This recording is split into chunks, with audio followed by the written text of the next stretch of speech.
Welcome back. Now this is the fourth video of second chapter which is Principles of Management. तो अब हम जो topic शुरू कर रहे हैं which is FIOS Principles. ये आपके बोर्ड एग्जाम के लिए बहुत इम्पोर्टेंट टॉपिक है, तो इसको आप कॉपी में नोट ज़रूर कर लें कि ये बोर्ड के लिए बहुत इम्पोर्टेंट क्वेश्चन है। आपको मालूम है कि काफ़ी सारे क्वेश्चंस अब ऑब्जेक्टिव्स होने लगे हैं सीबीएसई में, तो काफ़ी सारे क्वेश्चन जो ऑब्जेक्टिव्स होने लगे हैं, तो उसमें एक इम्पॉर्टेंट क्वेश्चन ये है कि फायोल को हम फादर ऑफ जनरल मैनेजमेंट के नाम से जानते हैं, तो इसको आप नोट कर लें ज़रूर से। ये 1 मार्क्स के क्वेश्चन के लिए बहुत इंपॉर्टेंट है। Fayol basically he is also known as father of general management, तो इन्हें हम फादर ऑफ जनरल मैनेजमेंट भी कहते हैं, तो इसको आप नोट कर लें। सेकेंड, 1 मार्क्स का और इम्पोर्टेंट क्वेश्चन बन सकता है कि ऑब्जेक्टिव से आप बोर्ड में कहाँ से क्या क्वेश्चन आएगा कुछ पता नहीं, कि फायोल ने कितने सारे प्रिंसिपल्स दिए हैं। तो फायोल ने गाइस प्लीज रिमेंबर कि फायोल ने 14 प्रिंसिपल्स दिए हैं जो हम इस वीडियो में डिस्कस करेंगे, और जो आपके बोर्ड एग्जाम के लिए इस चैप्टर से बहुत इंपॉर्टेंट क्वेश्चन है फायोल्स प्रिंसिपल। और नेक्स्ट वीडियो में हम डिस्कस करेंगे टेलर के बारे में, FW Taylor which is Frederick Winslow Taylor. तो 2 इंपॉर्टेंट बात हमने इसमें बता दिया आपको 1-1 मार्क्स के लिए। पहला, Fayol is also known, Henri Fayol इनका पूरा नाम है, तो Henri Fayol basically he is also known as father of general management, और फायोल ने 14 प्रिंसिपल्स दिए हैं। तो इन 2 बात को आप कॉपी में नोट कर लें।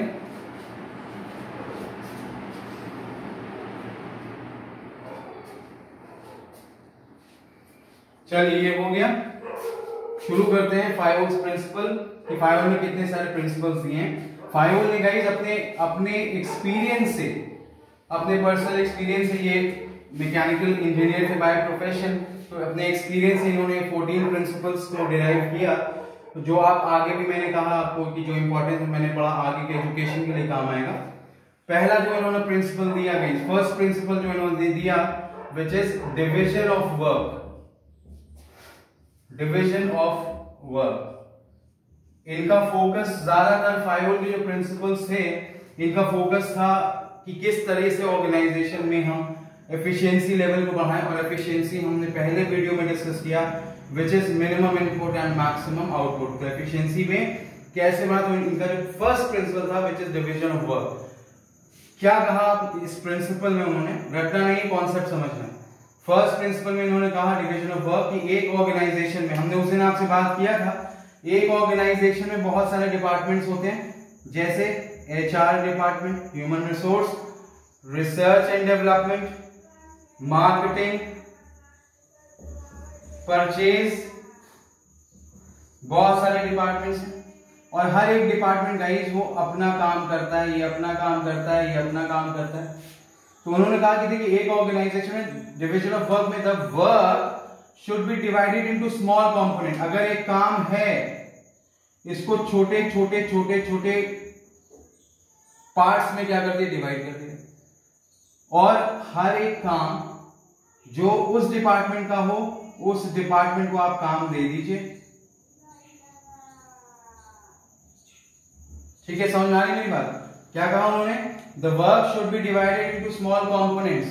The work should be divided, छोटे छोटे पार्ट्स में आप डिवाइड कीजिए, और जो डिपार्टमेंट वो काम करता है उस डिपार्टमेंट को आप वर्क असाइन कर दीजिए।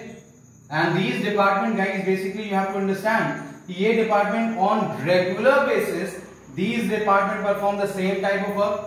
HR रोज वही काम कर रहा है, रिसर्च एंड डेवलपमेंट रोज वही काम कर रहा है, मार्केटिंग रोज वही काम कर रहा है, परचेज ऑटोमेटिकली काम का जो एक्सपर्टीज लेवल है, काम का जो एफिशिएंसी है, वो ऑटोमेटिक क्या होगा गाइस, वो ऑटोमेटिकली क्या होगा, इंक्रीज हो जाएगा। और इसी पे उन्होंने क्या किया, इसी पे उन्होंने थ्योरी दिया। डिवीजन ऑफ वर्क समझ आया? एक इंपॉर्टेंट क्वेश्चन जरूर कभी कभार ये बोर्ड एग्जाम में पूछ लेता है कि डिवीजन ऑफ वर्क, नोट कर लीजिएगा कहीं पे, डिवीजन ऑफ वर्क का मेन फोकस किस चीज पे है, तो आपको एक वर्ड एग्जाम में लिखना है, उनका जो मेन फोकस है वो है स्पेशलाइजेशन पे। तो डिवीजन ऑफ वर्क प्रिंसिपल का मेन फोकस किस चीज पे है, एक वर्ड आपको याद होना चाहिए, स्पेशलाइजेशन। और कैसे स्पेशलाइजेशन आएगा मैंने समझा दिया।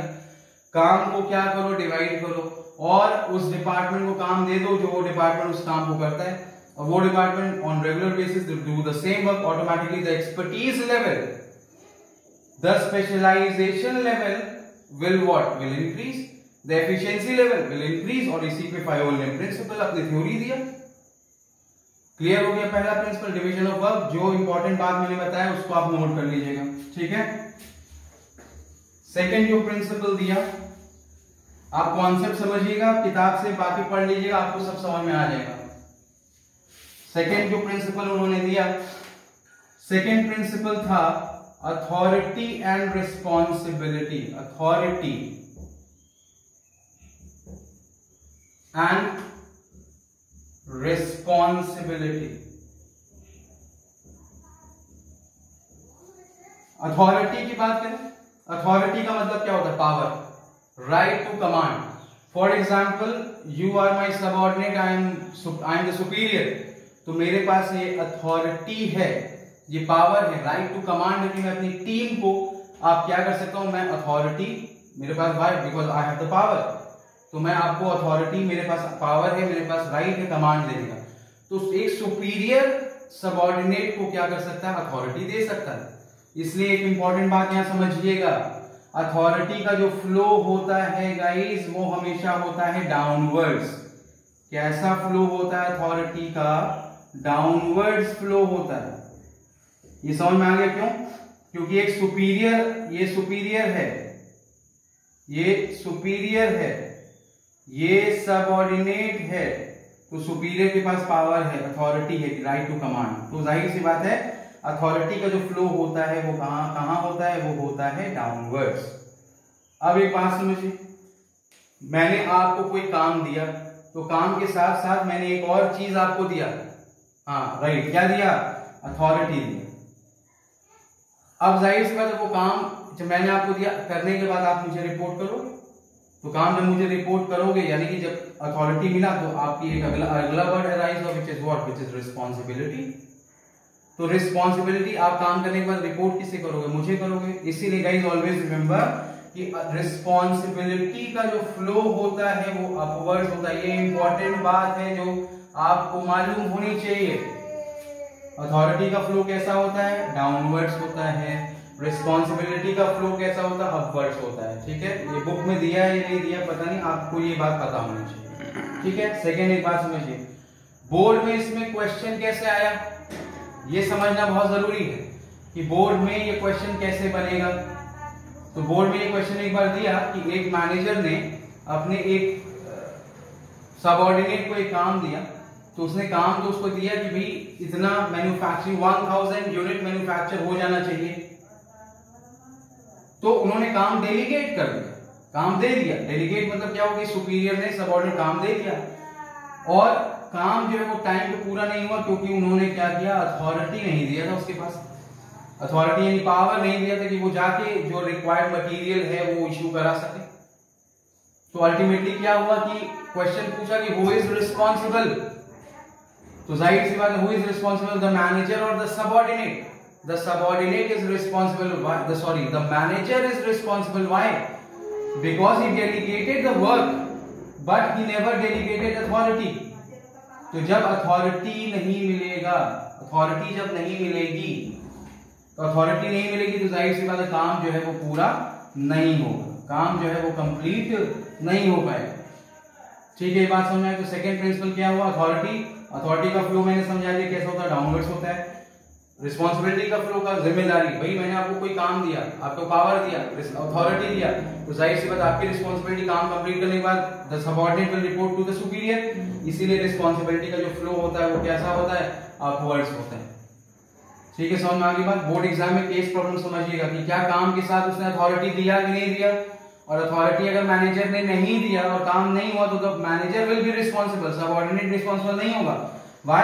Because the manager has delegated the work, but he has not delegated authority. ठीक है, क्लियर होगी बात।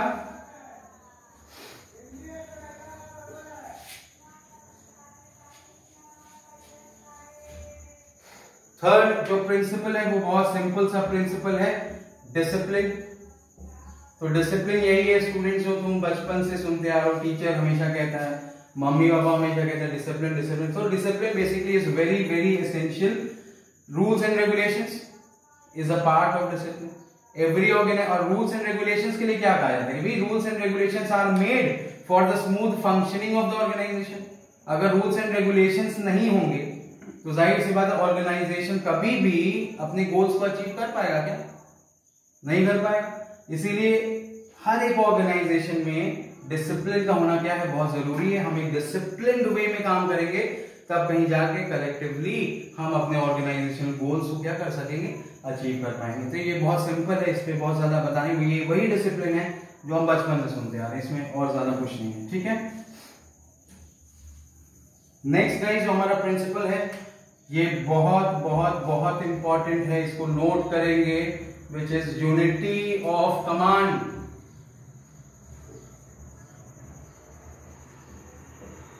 यूनिटी ऑफ कमांड, ठीक है, इसे नोट करेंगे, इंपॉर्टेंट है। Unity of command states that a subordinate should receive orders from one and only one superior. इसका मतलब क्या है कि फायोल ने कहा अपने थ्योरी में कि अगर मान लीजिए फॉर एग्जांपल, एक बात समझिए, एक ही सबऑर्डिनेट को अगर 10 मैनेजर ऑर्डर देंगे तो ऑटोमेटिकली उसके बाल ऐसे खड़े हो जाएंगे, मतलब समझ में नहीं आएगा कि किसका काम पहले करें, अननेसेसरी कंफ्यूजन होगी ऑर्गेनाइजेशन में। तो फायोल ने कहा a subordinate should receive orders from one and only one superior, मतलब एक सबऑर्डिनेट के ऊपर एक ही हेड होना चाहिए, एक ही सुपीरियर होना चाहिए। समझ में आ रही बात? तो इसीलिए एक इंपॉर्टेंट बात नोट करेंगे, unity of command is also known as one head one boss. Clear है मेरी बात? Unity of command is also known as one head one boss. तो क्या कहता है यूनिटी ऑफ कमांड? या subordinate should receive orders from his immediate superior. तो one head के ऊपर वन बॉस होना चाहिए, वन हेड के ऊपर वन बॉस होना चाहिए। समझ में आ गई मेरी बात? तो यूनिटी ऑफ कमांड, आप देखिए कई बार इसमें पूछ लेता है, ऐसे बोर्ड में क्वेश्चन पूछ लेता है कि एक सबऑर्डिनेट को 2 मैनेजर्स ने ऑर्डर दिया, एक सबऑर्डिनेट को 2 मैनेजर्स ने ऑर्डर दिया, तो यहाँ पे फायोल का कौन सा प्रिंसिपल वॉयलेट किया गया? तो आपको समझ में क्लियरली आना चाहिए कि यहाँ पे कौन सा प्रिंसिपल वॉयलेट किया, यूनिटी ऑफ कमांड। कई बार इसका एडवर्स इफेक्ट पूछ लेता है बोर्ड में, कई बार इसका पॉजिटिव इफेक्ट पूछ लेता है। तो देखिए पॉजिटिव क्या होगा, अगर मुझे एक ही आदमी ऑर्डर दे रहा है तो पहली बात कि मेरे अंदर कोई कियोस नहीं होगा, मेरे अंदर कोई कंफ्यूजन नहीं होगा, मुझे काम करने के लिए किसी तरह की कोई परेशानी नहीं होगी। एडवर्स इफेक्ट क्या होगा? अच्छा, कोई वेस्टफुल एक्टिविटी नहीं होगी। 10 लोग ऑर्डर करेंगे, कियोस होगा, कंफ्यूजन होगा, वेस्टफुल एक्टिविटी होगा, और वेस्टफुल एक्टिविटी होगा तो जाहिर सी बात है कि ऑर्गेनाइजेशन के लिए तो बहुत, फिर एफिशिएंसी कहां रहेगी? और उसी पे तो थ्योरी दिया फिर ने, एफिशिएंसी बढ़ाना है, तो एफिशिएंसी कहां बढ़ेगी? जब वेस्टफुल एक्टिविटीज होगी तो एफिशिएंसी कहां बढ़ेगी? क्लियर होगी बात? तो unity of command which is also known as one head one boss, which states that a subordinate should receive orders from one and only one superior. Adverse effect बता दिया, adverse मतलब उल्टा effect समझा दिया, positive effect समझा दिया आपको। Next note करेंगे, ये भी बहुत इंपॉर्टेंट है, यूनिटी ऑफ डायरेक्शन। और फायोल ने मैंने कितना कहा, 14 प्रिंसिपल दिए। यूनिटी ऑफ डायरेक्शन, इंपॉर्टेंट बात नोट करिएगा, unity of direction is also known as one head one plan. Unity of direction is also known as one head one plan. क्या मतलब है? फायोल ने क्या कहा, इस प्रिंसिपल उन्होंने कहा कि हम सबको, whether we are working with different department, हम भले ही अलग अलग डिपार्टमेंट के लिए काम कर रहे हैं, और बहुत सारे डिपार्टमेंट मैंने समझाया, HR department, R&D department, marketing department, research department, तमाम सारे ऑर्गेनाइजेशन नहीं, but we have to move in one direction. हम सबके जो ऑब्जेक्टिव्स हैं, उस दिन भी मैंने क्या कहा अपने वीडियो में, it does not matter that we are working for different department, but it does matter that we have to understand that we are working for one organization and the objective of that particular organization is one. समझ में आई मेरी बात? तो unity of direction which is known as one head one plan, एक इधर भागेगा, एक इधर भागेगा, एक नॉर्थ भागेगा, एक ईस्ट, एक वेस्ट, एक साउथ। तो अगर ऐसे सब भागेंगे एक ऑर्गेनाइजेशन में तो क्या हम ऑर्गेनाइजेशन गोल्स अचीव कर पाएंगे? और मैनेजमेंट पढ़ रहे हैं, मैनेजमेंट क्यों करते हैं? By because every organisation they have their certain goals and objectives. हमें सब मिलके एक डायरेक्शन में मूव करना है, एक प्लान है, और तब हम जाके अपने ऑर्गेनाइजेशन गोल्स को क्या करेंगे? अचीव करेंगे। ठीक है, क्लियर होगी बात? Next principle is subordination of individual interest to general interest. ये थोड़ा सा बड़ा प्रिंसिपल है, तो मेन बात यहां पे हम समझे। सिक्स्थ जो पॉइंट है हमारा, सिक्स्थ प्रिंसिपल जो है subordination of individual interest to general interest. तो मैं यहां पे एक बात लिख देता हूं। दो इंपॉर्टेंट बात है इस प्रिंसिपल में, एक है इंडिविजुअल इंटरेस्ट, इंडिविजुअल इंटरेस्ट, और एक है जनरल इंटरेस्ट। अब इसका बात समझिएगा। अगर मेरे पिछले वीडियोस अगर आप देखे होंगे तो इंडिविजुअल और जनरल इंटरेस्ट से एक बात समझ में आ जानी चाहिए कि इंडिविजुअल इंटरेस्ट जो है वो किसकी बात करता है? पर्सनल ऑब्जेक्टिव की। और जनरल इंटरेस्ट किसकी बात करेगा? ऑर्गेनाइजेशनल और ऑर्गेनाइजेशनल ऑब्जेक्टिव्स की। तो प्रिंसिपल कहता है subordination of individual interest to general interest, मतलब कि जनरल इंटरेस्ट के नीचे ही इंडिविजुअल इंटरेस्ट होगा। बात समझिएगा। मैं ऑर्गेनाइजेशन में काम कर रहा हूं तो मेरी फर्स्ट प्रायोरिटी क्या होगी? मेरी फर्स्ट प्रायोरिटी होगी ऑर्गेनाइजेशन, और मेरी लास्ट यानी कि इसमें कह रहे जो सेकेंड प्रायोरिटी होगी वो कौन सी प्रायोरिटी होगी? इंडिविजुअल। अगर गाइस ये कॉन्ट्रडिक्ट किया, अगर ये ऊपर हो गया तो मैं इंडिविजुअल इंटरेस्ट को अगर ऊपर रखूंगा, उसे मैंने शाहरुख खान का एग्जांपल दिया चक दे इंडिया मूवी का, कि उसने अपनी टीम को कहा कि सबसे पहले अपने देश के लिए खेलो, और उसे मैंने कहा कि देश के लिए खेलो मतलब ये कौन सा ऑब्जेक्टिव है? जनरल ऑब्जेक्टिव, या हम कहें कि ये ऑर्गेनाइजेशनल ऑब्जेक्टिव। आखिर में कुछ जान बचे तब अपने लिए खेलो, ये कौन सा ऑब्जेक्टिव होगा? इंडिविजुअल होगा या पर्सनल? तो हमेशा एक बात याद रखिएगा कि हमेशा सबसे टॉप प्रायोरिटी, उस दिन भी मैंने बोला था, सबसे टॉप प्रायोरिटी क्या होगा? जनरल या ऑर्गेनाइजेशनल इंटरेस्ट, और इसी का सबऑर्डिनेट होगा, इसी का नीचे होगा, सबऑर्डिनेट और इसी के नीचे होगा, वो कौन सा इंटरेस्ट होगा? Individual interest. और अगर गाइस ये कॉन्ट्रडिक्ट किया तो जाहिर सी बात हर इंडिविजुअल, अब सचिन तेंदुलकर अगर ये सोचे कि वो आराम से टुक टुक टुक टुक करके खेले और उसका सेंचुरी बन जाए, और भले इंडिया का स्कोर 50 ओवर में 150 रन बने, तो क्या वो जनरल इंटरेस्ट यानी क्या वो देश के इंटरेस्ट के लिए खेल रहा? नहीं, तब वो अपने पर्सनल इंटरेस्ट के लिए खेल रहा है। Getting my point? तो हमेशा क्या है प्रिंसिपल? क्या है? Subordination of individual interest to general interest, मतलब हमेशा इंडिविजुअल इंटरेस्ट जनरल इंटरेस्ट का सबऑर्डिनेट होगा, मतलब उसके नीचे होगा। और मैंने समझा लिया, अगर ऊपर कॉन्ट्रडिक्ट कर जाएगा तो वो तो अपने ही नहीं खेलेगा, तो अब अपने ही नहीं खेलेगा, सब अपना ही अपना अपना सोचेंगे, तो ऑर्गेनाइजेशन के लिए कौन सोचेगा? तो देश के लिए कौन सोचेगा? इसीलिए ये प्रिंसिपल क्या कहा कि ऑर्गेनाइज जनरल इंटरेस्ट सबसे टॉप, और उसी के नीचे फिर कौन सा इंटरेस्ट होगा हमारा? इंडिविजुअल इंटरेस्ट होगा। क्लियर हो गई बात? Subordination of individual interest to general interest. तो ये हमारा छठवां प्रिंसिपल था। सातवां is remuneration to employees. Remuneration, remuneration का मतलब क्या होता है? रेम्यूनरेशन का मतलब होता है, कह लें सिंपल टर्म में, सैलरी। तो कई बार इसमें क्वेश्चन पूछा गया कि भाई ऑर्गेनाइजेशन को फेयर एंड जस्ट रेम्यूनरेशन देना, fair remuneration they, fair and just remuneration देना चाहिए। भाई अगर ऑर्गेनाइजेशन में हम लोग काम कर रहे हैं, तो ऑर्गेनाइजेशन में काम कर रहे हैं तो उसके लिए हमें फेयर सैलरी मिलना चाहिए, तभी तो हमने टाटा का एग्जांपल दिया, इतने लोग काम कर रहे हैं, एंड उसने एम्प्लॉय टर्नओवर रेशियो की बात किया, every employee working in that organisation is completely satisfied and the employee turnover ratio is next to negligible. कोई नौकरी नहीं छोड़ रहा भाई, फेयर एंड जस्ट रेम्यूनरेशन। और रेम्यूनरेशन के अलावा भी और एक फाइनेंशियल नॉन फाइनेंशियल रीजन के, जो आगे चैप्टर फिलहाल हमें उसकी बात बाद में करेंगे। तो ऑर्गेनाइजेशन में काम करें तो टाटा उनकी जरूरत समझते हैं, वर्कर्स इनकी जरूरत, it is vice versa. Management understand the need of the worker, worker understand the need of the management. जान दे देते हैं एक दूसरे के, आज उस लेवल पे है कि वर्ल्ड में उनका नाम गिना जाता है।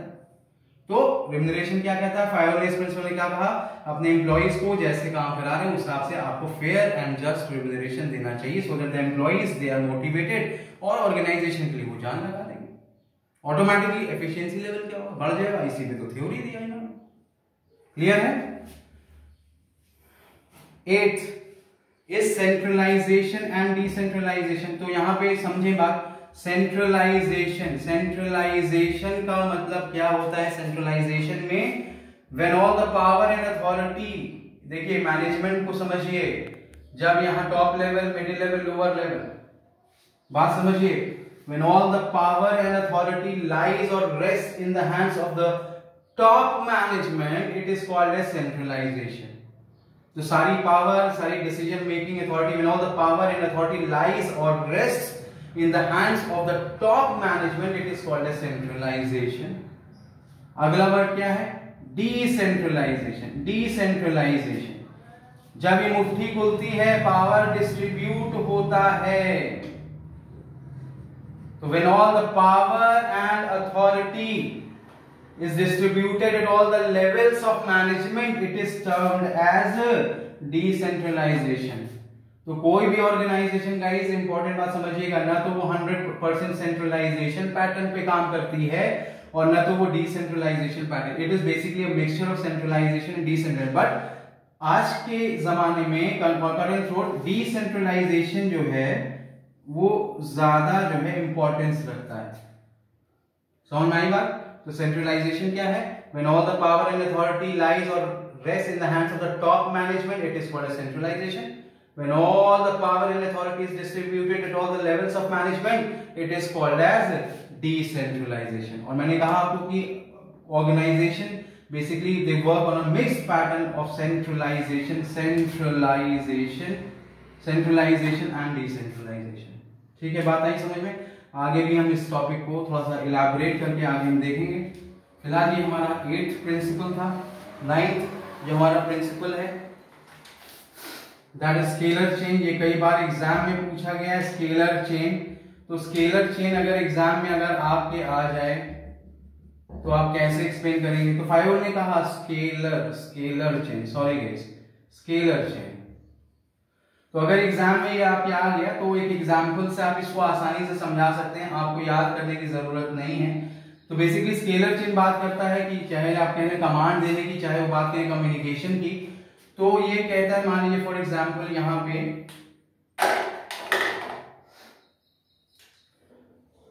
ये ए है, ये बी है, ये सी है, ये डी है, ये मान लीजिए ये पी है, ये क्यू है, ये आर है।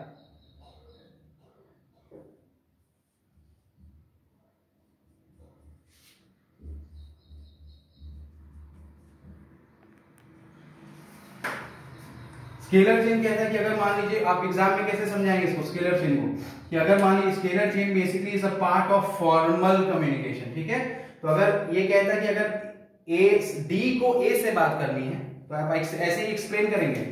डी को ए से बात करनी है तो he will first communicate, because he have to follow the scalar chain, he will first communicate with C, with B and A.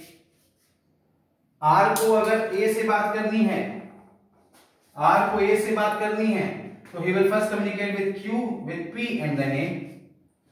In case of emergency, if D wants to communicate with R, he can directly communicate with R with the help of gang plan. इसको हम क्या कहते हैं? gang plan.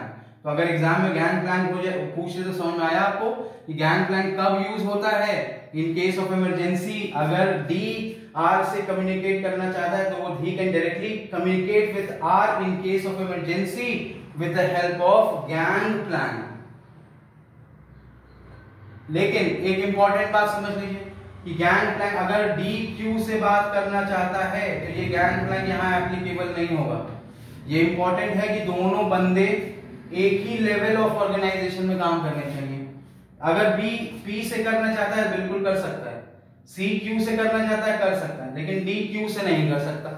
समझ में आया क्यों? क्योंकि दोनों both the people they are not working at the same level in the organisation. तो स्केलर चेन क्या कहता है कि आपको कम्युनिकेट करने के लिए एक हायरार्की फॉलो करना होगा, एक चेन को फॉलो करना होगा, और वही क्या है? Scalar chain. ठीक है, अननेसेसरी कंफ्यूजन ना हो, you should follow the hierarchy.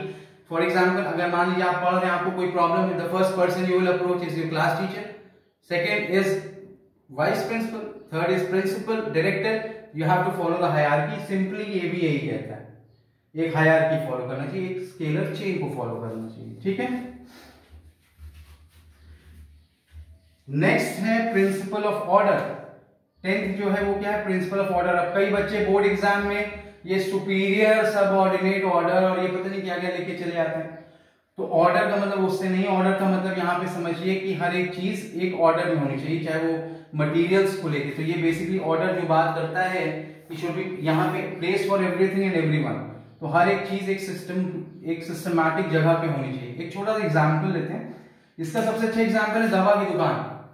जब आप दवा की दुकान पे जाते हैं, उसकी दुकान में लाखों दवा होती है, आप कहते हैं मुझे ये दवा चाहिए, वो खट से वो डिब्बा निकालता है, वो आपको दे देता है। इतनी सारी दवा में उसे मालूम होता है कि वो उसी डिब्बे में। क्यों? क्योंकि वो हर एक चीज को अल्फाबेटिकली वो ऑर्डर में रखता है, ए की दवा इधर, बी की दवा इधर, सी की इधर दवा। तो हर एक चीज को क्या करता है? फायो ने कहा हर एक चीज मैन एंड मटीरियल क्या होनी चाहिए? जहां पे होने चाहिए वहीं पे रखे जाने चाहिए, नहीं तो अननेसेसरी आदमी टाइम वेस्ट करेगा उन चीजों को खोजने में, इक्विपमेंट्स को खोजने में, और टाइम वेस्ट होगा। बिजनेस में टाइम का मतलब पैसा, तो ऑटोमेटिकली रिसोर्सेज वेस्ट होंगे, कॉस्ट ऑफ प्रोडक्शन बढ़ जाएगा। तो फिर एफिशिएंसी कहां रही? एफिशिएंसी पे तो थ्योरी दिया है इन्होंने, ऑर्डर समझ में आ गया। सुपीरियर सबऑर्डिनेट की कहानी नहीं है यहाँ पे, मैन एंड मटेरियल की बात है। हर एक चीज सिस्टम से ऑर्डर में होनी चाहिए। दवा वाली दवा की दुकान का एग्जाम्पल याद रखिएगा, हर एक चीज ऑर्डर में रहनी चाहिए। टाइम बचेगा, एफर्ट बचेगा, और टाइम एफर्ट बच रहा है, पैसा बचेगा, कॉस्ट ऑफ प्रोडक्शन कम होगा, एफिशिएंसी लेवल बढ़ेगी, और इसी पे थ्योरी दिया इन्होंने। ठीक है, नेक्स्ट ऑर्डर के बाद हम आते हैं इक्विटी। इक्विटी का मतलब क्या होता है? इक्विटी का मतलब होता है इक्वल। तो फायोल ने कहा everybody in the organisation should be treated equally and there should be no partiality. Board exam में एक क्वेश्चन कैसे आया समझिए, Ram and Sita are working in an organisation, they both work for 8 hours, they both have equal qualification. Ram gets a salary of 10,000 rupees, Sita gets a salary of 15,000 rupees. Which principle of FIOL is getting violated? Principle of equity. तो क्या हो रहा है? ये partiality हो रही है। तो जब पार्शियलिटी होगा तो एम्प्लॉइज डीमोटिवेट होंगे, वो मेहनत से काम नहीं करेंगे, एफिशिएंसी लेवल ऑटोमेटिकली क्या होगा? वो कम होने लगेगा। तो फायोल ने क्या कहा इस प्रिंसिपल में? Every employee should be treated equally. और ये मैंने बोर्ड के एग्जांपल भी क्वेश्चन दिया आपको, तो याद रखिए कौन सा प्रिंसिपल वायलेट हो रहा है? Principle of equity. Every employee in the organisation should be treated equally and there should be no partiality. ठीक है, क्लियर हो गई बात। नेक्स्ट है हमारा स्टेबिलिटी ऑफ पर्सनल। स्टेबिलिटी यहां सबसे अच्छा स्टेबिलिटी ऑफ पर्सनल का मतलब इंडिविजुअल से है। स्टेबिलिटी फायोल ने कहा कि हर एक बंदे को एक ऑर्गेनाइजेशन में इनफ टाइम देना चाहिए ताकि वो अपनी क्रेडिबिलिटी, अपनी पोटेंशियल को प्रूव कर सके। आपने 2 दिन कहा भाई 2 दिन में काम कर लो, 2 दिन काम करके दिखा दो, 2 दिन में काम करके क्या दिखाएगा वो? Stability of personnel. Every employee should be given enough time to prove his potential. ये नहीं होना चाहिए एक बंदे को लिया अगले दिन निकाल दिया, नहीं, तो उससे ऑटोमेटिकली एम्प्लॉय टर्नओवर रेशियो भी बढ़ने लगेगा। तो ऑर्गेनाइजेशन की गलत इंप्रेशन बनेगी ऑर्गेनाइजेशन। अगर एक ऑर्गेनाइजेशन में जल्दी जल्दी लोग छोड़ेंगे तो उसकी मार्केट में जो वैल्यू होगी वो क्या होगी? गिरने लगेगी। तो स्टेबिलिटी ऑफ पर्सन में क्या कहा फायोल ने कि हर एक बंदे को इनफ टाइम देना चाहिए ताकि वो अपने पोटेंशियल को क्या कर सके? प्रूव कर दिए। बहुत जल्दी इस तरह से फ्रीक्वेंट ट्रांसफर या एम्प्लॉय को इतनी जल्दी निकालना नहीं चाहिए। समझ में आई मेरी बात? इससे एम्प्लॉइज में एक इनसिक्योरिटी की भावना आएगी, तो ऐसे ऑर्गेनाइजेशन में कभी भी कोई काम करना नहीं चाहेगा। ठीक है, stability of personal. 13th is principle of initiative.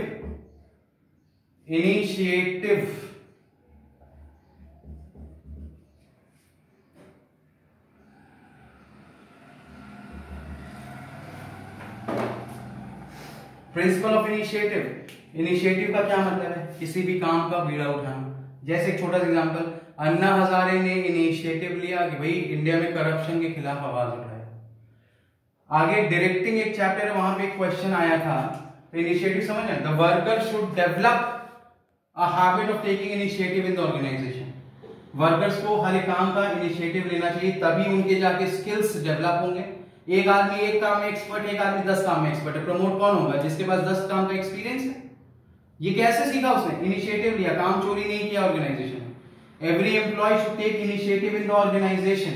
हर एक बंदे को ऑर्गेनाइजेशन में इनिशिएटिव लेना चाहिए, जैसे अन्ना हजारे का मैंने एग्जांपल दिया। डायरेक्टिंग चैप्टर में एक बार क्वेश्चन आया, a good leader does not wait for opportunity, he creates them.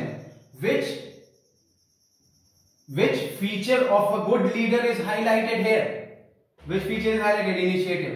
तो एक अच्छा लीडर अपॉर्चुनिटी के लिए वेट नहीं करता, वो अपॉर्चुनिटी क्रिएट करता है। एम्प्लॉइज के अंदर ये हैबिट होनी चाहिए कि वो हर एक काम का क्या ले, इनिशिएटिव ले। इससे उनके स्किल्स, उनके टैलेंट्स क्या होंगे, बढ़ेंगे। कभी भी कोई बंदा एक ही लेवल पे काम करना नहीं चाहता, हर एक बंदा चाहता है कि वो नेक्स्ट लेवल पे बढ़े, वो नेक्स्ट लेवल पे प्रमोट हो। कब होगा? जब वो इनिशिएटिव लेगा, तरह तरह के काम में एक्सपर्ट होगा।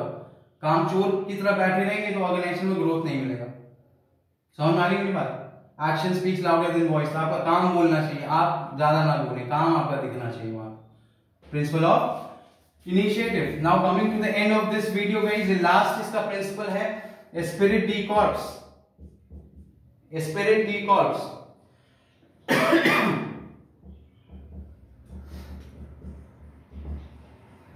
एस्पिरिट डी कॉर्प्स का मतलब है unity is strength. Unity is strength. It talks about Spirit D Corps talks about team spirit.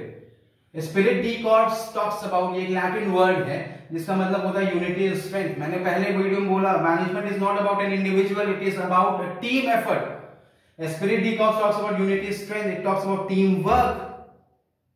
हम एक टीम की तरह खेलेंगे, और टीम का फुल फॉर्म उसने बताया, टुगेदर एवरीवन अचीव्स मोर। तो unity of strength, unity is strength. Spirit D Corps talks about what? Talks about team spirit, team strength.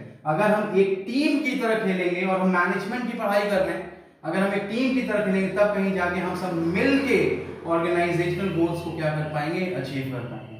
तो always remember guys, spirit D corps which means unity is strength. This principle talks about team work, this principle talks about team, this principle talks about team strength. Collectively जब हम मिलके काम करेंगे, तभी जाके हम अपने ऑर्गेनाइजेशनल गोल्स को क्या कर पाएंगे, अचीव कर पाएंगे। तो बोर्ड पॉइंट ऑफ व्यू से ये फायोल्स के प्रिंसिपल का इस एग्जाम के लिए बहुत इंपॉर्टेंट है। किसी प्रिंसिपल में कोई अगर प्रॉब्लम हो, कोई भी डाउट हो, तो प्लीज फील फ्री